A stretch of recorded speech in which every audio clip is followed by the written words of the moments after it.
E nesta oportunidade, eu vou trazer à tona aqui um assunto que é muito intrigante, sobre a agenda global, sobre a elite global, sobre o governo das sombras que manipula a população deste planeta já há muito tempo. Nós vamos dar um passeio através das instituições de caridade riquíssimas deste planeta, as fundações milionárias dos senhores do mundo. Vamos descobrir o propósito pelo qual realmente elas existem e em função do que elas trabalham.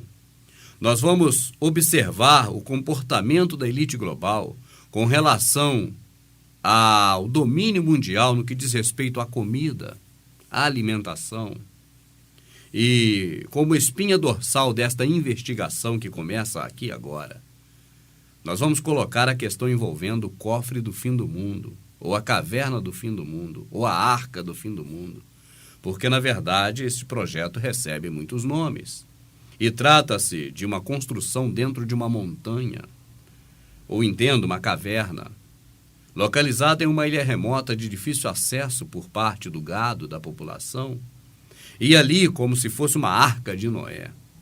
Na verdade, ali é uma arca, mas não de animais, como está na Bíblia. Uma arca vegetal, onde toda a espécie de vegetais do planeta, em sementes, estão ali armazenadas, estão guardadas, trancadas a 7 chaves, condicionadas dentro de um clima totalmente apropriado para que essas sementes venham a durar um certo tempo necessário para que esta elite global se utilize de alguma forma dessas sementes no futuro. Este assunto do cofre do fim do mundo, ou da caverna do fim do mundo, você já conhece, é claro, mas não com a amplitude que você vai conhecer agora.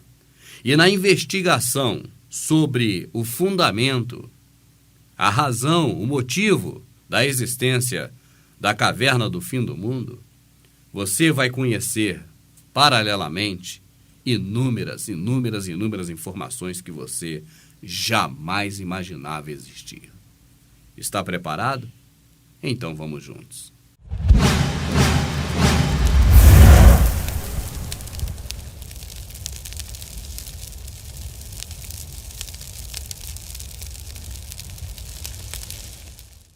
Trata-se de um banco de sementes patrocinado por Bill Gates e David Rockefeller, os gigantes dos transgênicos que pretende preservar uma parcela da biodiversidade do planeta para um futuro próximo. Bill Gates investiu dezenas de milhões de dólares em conjunto com a Fundação Rockefeller, com a Monsanto, a Fundação Syngenta, o governo da Noruega, entre outros, naquilo que é chamado de Banco de Sementes do Fim do Mundo. Oficialmente, o projeto chama-se a Caverna Global de Sementes. Ela se encontra na ilha de Spitsbergen, na Noruega, no arquipélago de Svalbard. A caverna no Ártico, com as sementes do juízo final, patrocinados por Bill Gates, Rockefeller, entre outros, conhece algo que nós não sabemos. Uma coisa de que o fundador da Microsoft, Bill Gates, não pode ser acusado é de ser indolente. Aos 14 anos já fazia programação. Aos 20 anos era ainda estudante em Harvard e fundou a Microsoft.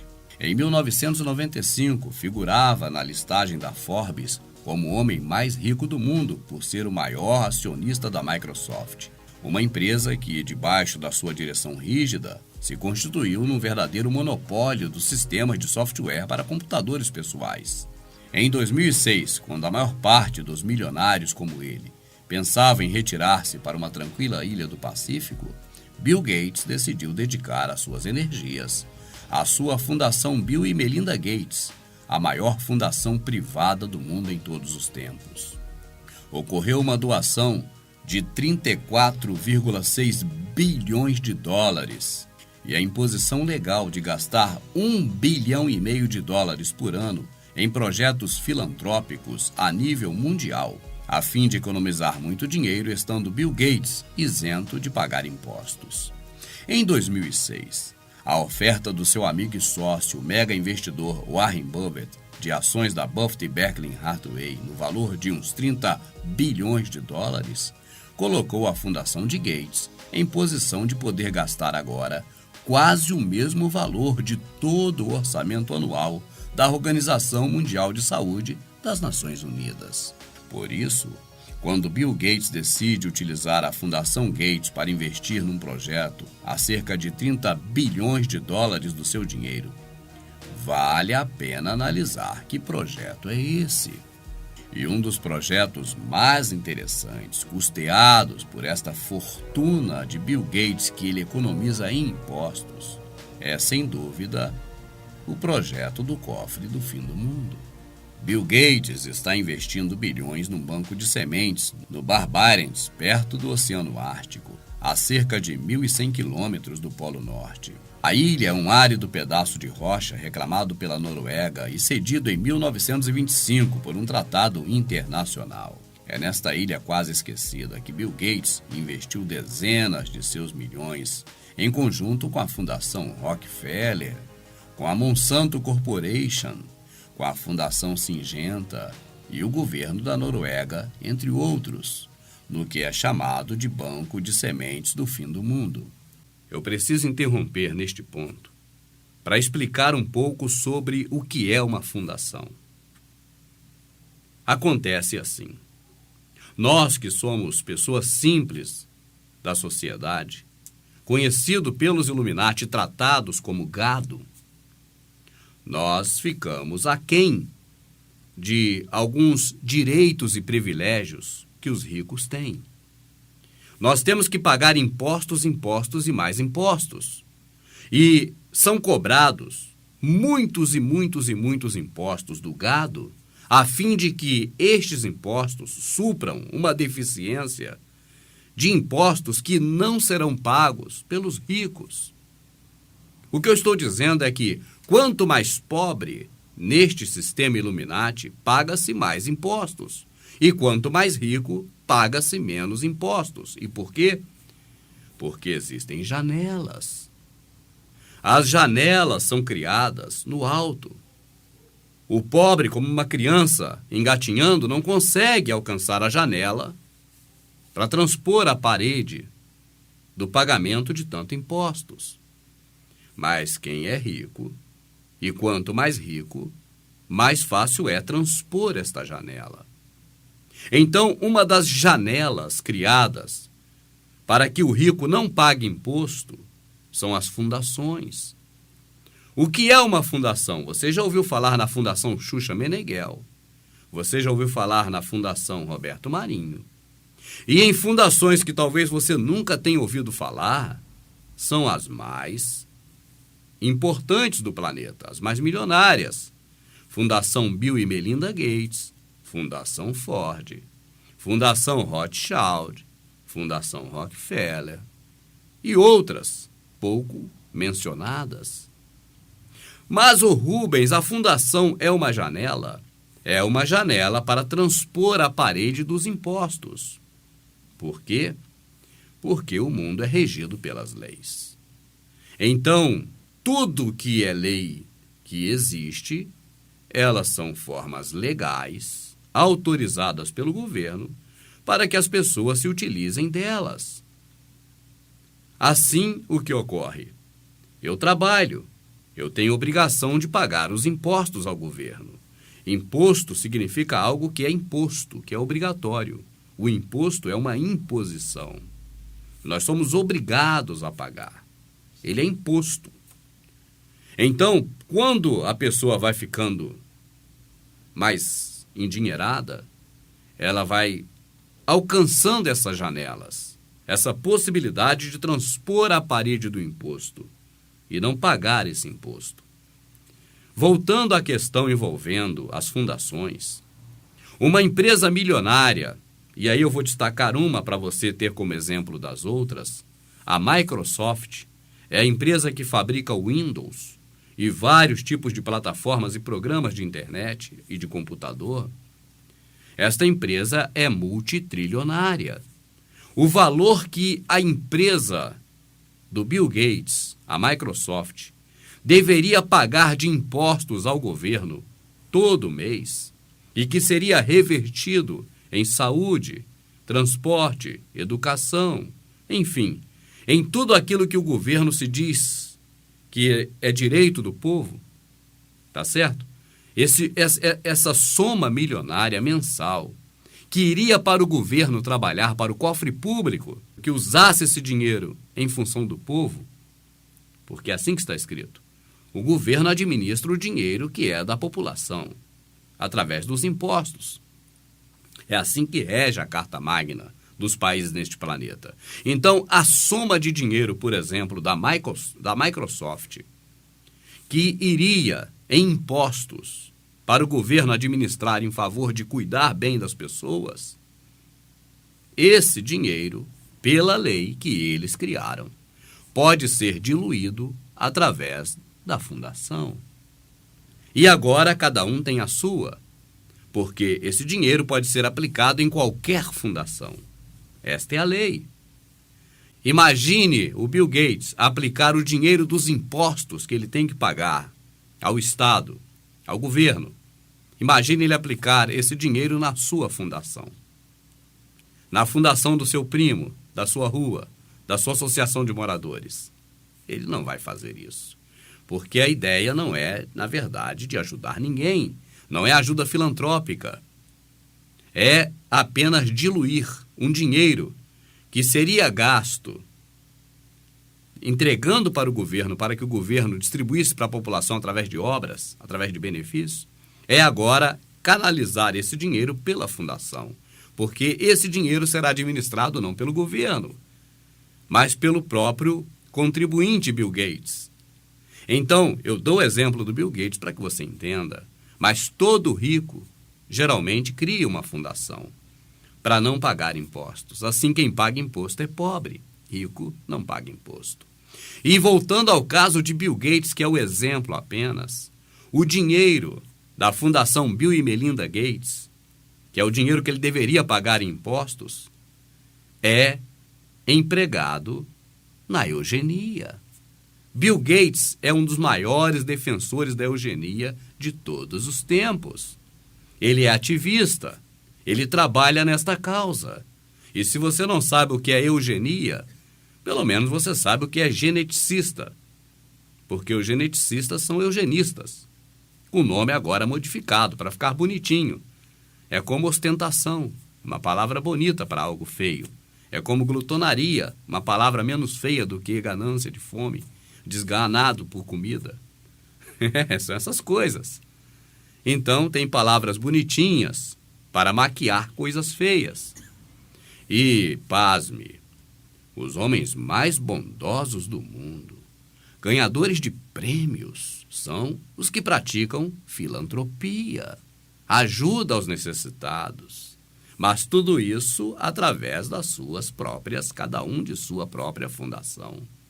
E você vai continuar vendo este vídeo e vai ver que fundações milionárias, como a de Bill Gates, se une a fundações milionárias como a da Ford.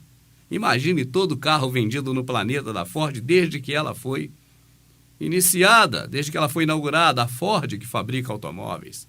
Mas é só ela? A Volkswagen, são todas. Mas a Fundação Ford é a que mais investe em eugenia. Imagine todas essas fundações milionárias, se tivesse pagando impostos desde que elas foram criadas, o mundo teria resolvido certamente o problema da fome, porque essas empresas estão no mundo todo. Elas não estão só nos Estados Unidos. Então elas pagariam impostos para o mundo todo, inclusive para o Brasil. Mas não pagam por conta de suas fundações. Você já está entendendo, né? Agora, você vai ver daqui em diante essas fundações unidas no propósito de cuidar da sua alimentação, porque elas gostam muito de você e dos seus filhos. Em 2006, quando a maior parte dos milionários como ele pensava em retirar-se para uma tranquila ilha do Pacífico, Bill Gates decidiu dedicar as suas energias à sua Fundação Bill e Melinda Gates, a maior fundação privada do mundo em todos os tempos. Ocorreu uma doação de 34,6 bilhões de dólares e a imposição legal de gastar 1,5 bilhão de dólares por ano em projetos filantrópicos a nível mundial, a fim de economizar muito dinheiro, estando Bill Gates isento de pagar impostos. Em 2006, a oferta do seu amigo e sócio, o mega investidor Warren Buffett, de ações da Buffett e Berkshire Hathaway no valor de uns 30 bilhões de dólares, colocou a fundação de Gates em posição de poder gastar agora quase o mesmo valor de todo o orçamento anual da Organização Mundial de Saúde das Nações Unidas. Por isso, quando Bill Gates decide utilizar a Fundação Gates para investir num projeto a cerca de 30 bilhões de dólares do seu dinheiro, vale a pena analisar que projeto é esse. E um dos projetos mais interessantes, custeados por esta fortuna de Bill Gates que ele economiza em impostos, é, sem dúvida, o projeto do cofre do fim do mundo. Bill Gates está investindo bilhões num banco de sementes no Barbarentos, perto do Oceano Ártico, a cerca de 1.100 quilômetros do Polo Norte. A ilha é um árido pedaço de rocha reclamado pela Noruega e cedido em 1925 por um tratado internacional. É nesta ilha quase esquecida que Bill Gates investiu dezenas de seus milhões em conjunto com a Fundação Rockefeller, com a Monsanto Corporation, com a Fundação Syngenta e o governo da Noruega, entre outros, no que é chamado de Banco de Sementes do Fim do Mundo. Oficialmente, o projeto chama-se Caverna Global de Sementes. O banco de sementes foi construído no interior de uma montanha. Este banco tem portas duplas, à prova de explosão, com sensores de movimento, 2 câmeras pressurizadas e paredes de betão reforçado em aço com 1 metro de espessura. Ele contém mais de 3 milhões de variedades diferentes de sementes de todo o mundo, para que possa preservar a variedade de espécies para o futuro. As sementes são embaladas de forma especial para proteção contra a umidade. Não há ninguém trabalhando neste local o tempo inteiro, mas a relativa inacessibilidade da caverna facilita a fiscalização de qualquer possível atividade humana. O comunicado amplamente divulgado pela imprensa afirma que o motivo é conservar a variedade das espécies para o futuro. A pergunta é, que futuro é esse que os patrocinadores do banco de semente conhecem e que poderá vir a ameaçar a disponibilidade global das sementes atuais, quando a maior parte delas já está bem protegida em bancos de sementes existentes em todo o mundo?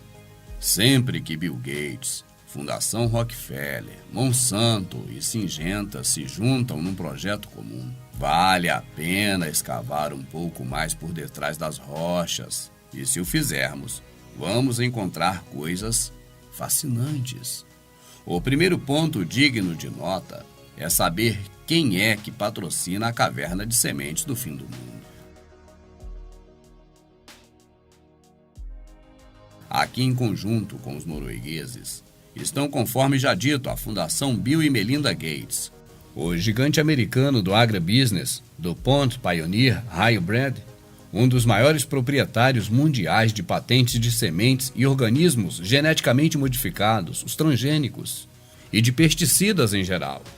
A Syngenta, uma expressiva companhia de sementes geneticamente modificadas e agroquímicos, ela que tem sede na Suíça, e através da Fundação Syngenta, a Fundação Rockefeller, um grupo privado, criou a revolução genética com mais de 100 milhões de dólares em sementes a partir dos anos 70. E também o CGIAR, a rede global criada pela Fundação Rockefeller para promover o seu ideal de pureza genética através da alteração da agricultura. A Fundação Rockefeller, o Conselho para Desenvolvimento da Agricultura de John D. Rockefeller III e a Fundação Ford juntaram esforços em 1960 para criar o Instituto Internacional de Investigação do Arroz, IIIR, em Los Baños, nas Filipinas. Em 1971, o IIIR da Fundação Rockefeller, em conjunto com seu Centro Internacional de Melhoramento do Milho e do Trigo, com sede no México, criados pela Fundação Rockefeller, pela Ford, aliaram-se para formar um único grupo consultivo para a investigação agrícola internacional. Criaram o Consultive Group on International Agriculture Research, da sigla CGIAR. O CGIAR foi delineado numa série de conferências privadas, realizadas no Centro de Conferência da Fundação Rockefeller, em Belladio, na Itália. Os participantes-chave nas conversações de Belladio foram George Hare, da Fundação Rockefeller, Forrest Hill, da Fundação Ford, Robert McNamara, do Banco Mundial, e Maurice Strong, organizador ambiental internacional da família Rockefeller, que, enquanto administrador do Fundo Rockefeller, organizou a Reunião da Terra das Nações Unidas em Estocolmo, em 1972. Para falar sobre agricultura na atualidade, eu vou ter que chamar você para Louisiana, para New Orleans, nos anos 30, e te mostrar um pouco do que foi o show business, de como ele iniciou, de como começou, para que você entenda o processo de agricultura hoje em dia. É claro que você já ouviu falar da Broadway. Você já ouviu falar do show business? E o que exatamente é isso? Nos anos 20 para os anos 30, a expressão musical americana, ela era vista e elogiada e enriquecida pelos negros, porque os negros sempre foram bem dotados de uma qualidade de voz excelente e afinada. Então surgiram diversos cantores negros. E esses cantores faziam eventos e shows e apresentações nos barzinhos em Louisiana, em New Orleans, nas regiões em que o afro-americano mais se concentrou naquela época. E não era algo sobre a regência do maestro capitalismo. Era apenas arte, era pura arte. E claro que os artistas sobreviviam desta arte. Então, investidores significa exploradores, homens capitalistas que pensam em extrair dinheiro de qualquer meio que vejam possibilidade disso, ficaram atentos à música de New Orleans, os músicos negros principalmente, e criaram em Nova York, ou vamos dizer assim, trouxeram para Nova York para centralizar ali, monopolizar o poder, um espaço na rua Broadway de casas de eventos. Agora, essas pessoas de New Orleans, essas pessoas de Louisiana, essas pessoas do interior, vamos dizer assim, foram atraídas através de aliciamentos para serem artistas da Broadway. Já não era mais o contratante do artista, o dono do barzinho, o simples dono de uma casa noturna naquele bairro, naquela comunidade. Já eram empresários, já eram pessoas capitalistas, agora explorando os artistas, e esses até queriam ser explorados, porque estavam recebendo, e até hoje é assim. Então agora a arte se centralizou na Broadway. E a Broadway era, na verdade, um liquidificador de processamento para extrair e sugar tudo que podia da arte. A arte virou um grande negócio e se chamou show business, o negócio de shows. Investir em show business foi a sacada do momento para esses capitalistas. Você sabe o que é show business, mas talvez você não tenha nunca ouvido falar em agrobusiness. O agrobusiness é uma palavra que não é dita nos meios de comunicações. Você não ouve falar sobre agrobusiness nas rodas populares, nas ruas, nos pontos de ônibus, no que o gado é adestrado a conversar no seu dia a dia. Você ouve falar de futebol, você ouve falar de novelas, você ouve falar de crimes, acidentes e coisas desse tipo que a televisão fica jogando. A palavra agrobusiness não é conhecida porque ela só circula na roda das fundações, na roda das famílias Illuminati, nas rodas sociais da elite global. A agrobusiness é capitalismo em cima da agronomia. Eu pergunto a você, os barzinhos de Louisiana, os barzinhos de New Orleans, cadê eles? depois dos anos 40, foram todos sucumbidos pela Broadway.